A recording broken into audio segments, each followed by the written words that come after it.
Hi brains, what is going on? In today's video I'm going to walk you through the traditional way of writing, compiling and running Java programs.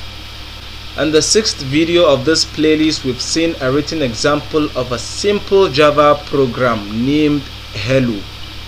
I'll drop the link to that video in the description below, so feel free to check it out, because in this video I will go through that step by step. Without any further ado, let's dive right into it.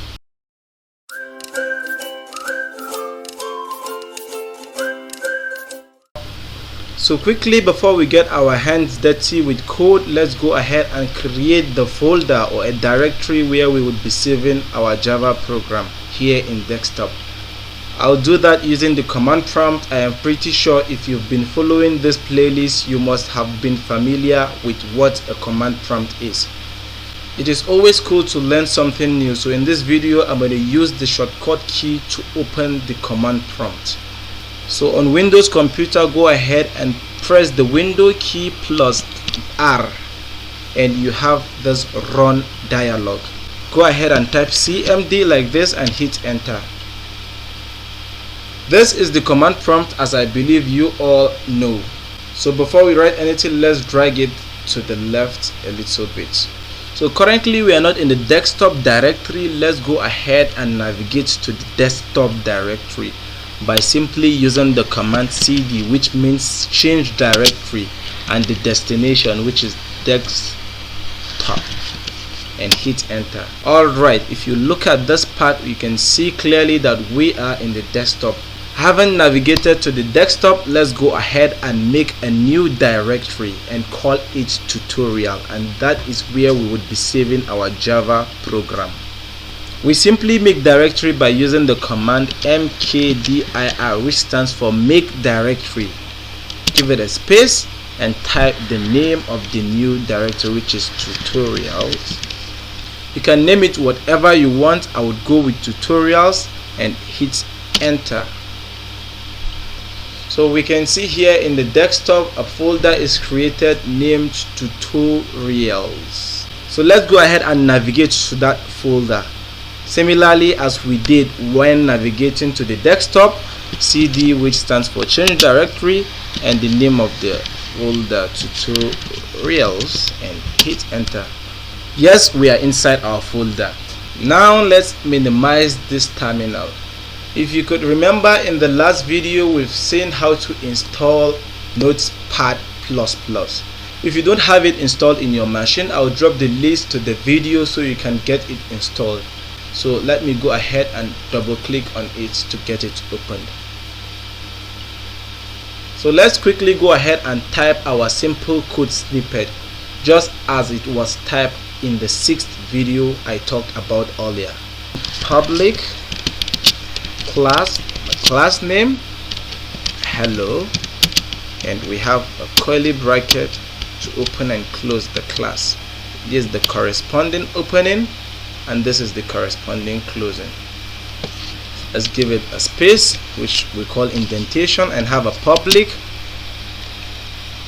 static void main, and here we have the string and the array space args like this, and curly brackets, and we indent again and type system.out.println.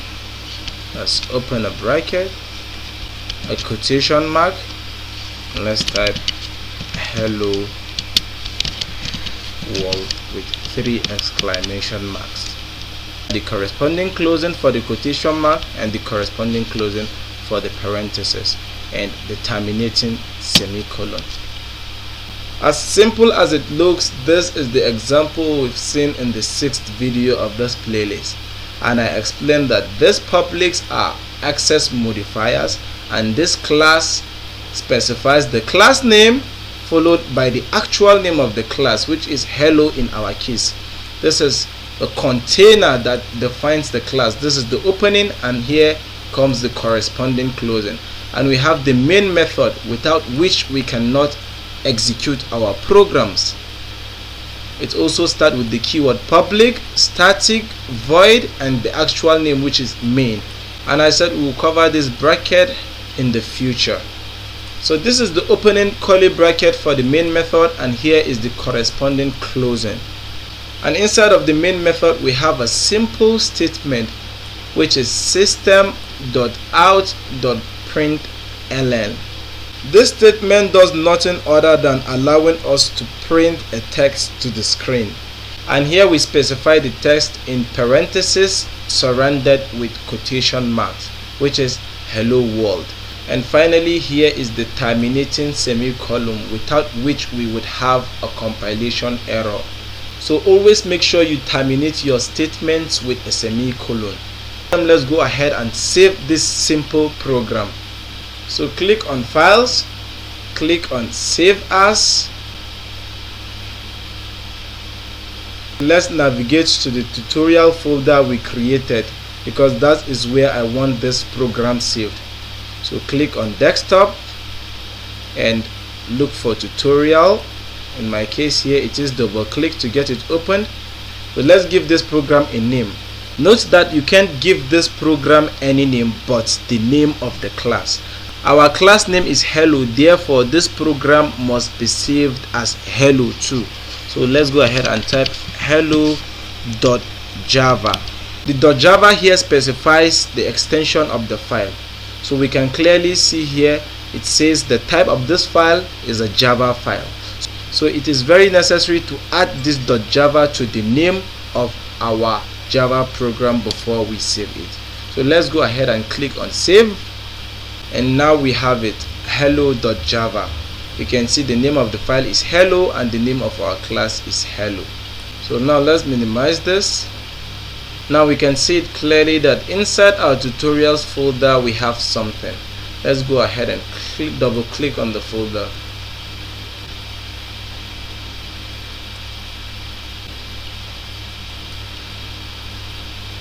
We can see the name of this file is hello, and we've saved it with the extension .java, which specifies the type to be a Java source file, which is the source code, of course. So at this point we've successfully written and saved our Java program. So the next step is the compilation. Let's go ahead and get it done. Pull up the terminal you minimized earlier on, which is this. So clearly we can see we are already in the tutorials folder. We are one step away from getting our Java source code compiled. Let's go ahead and do that simply by typing this command javac, which means Java compiler. We are calling the Java compiler, give it a space, and then we call our file name, which is hello.java. I've seen many people making mistake that the file name is case sensitive, which means it must be typed as it is typed here, hello with a capital H. But this is just a file name. We can decide to make it a small letter h, hello, and all things being equal, we have it. It is compiling. Let's give it time. Yeah, it is compiled already.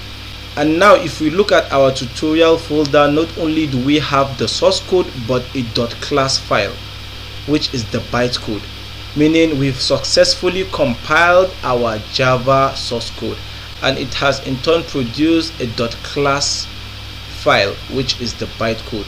We can see it here clearly, hello.class. This .class file is what gets executed. We've discussed this in one of our earlier videos. So let's go ahead and execute this program. So here we call Java, this time around not Java compiler but Java. We give it a space and we type our class name, hello. Mind you, here the H must be capital letter because it is case sensitive at this point. Hello is the class name, not the file name, so therefore it has to be case sensitive.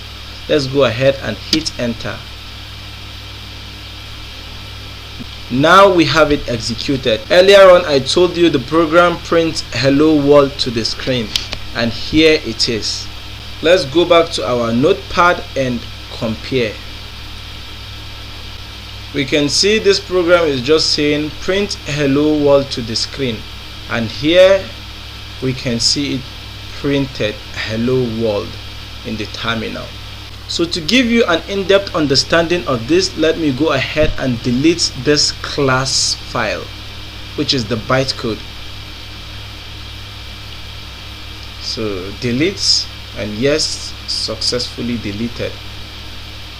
So let's go back to our notepad.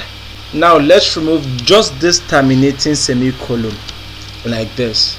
So let's save it first, and let's go ahead and try to execute this program.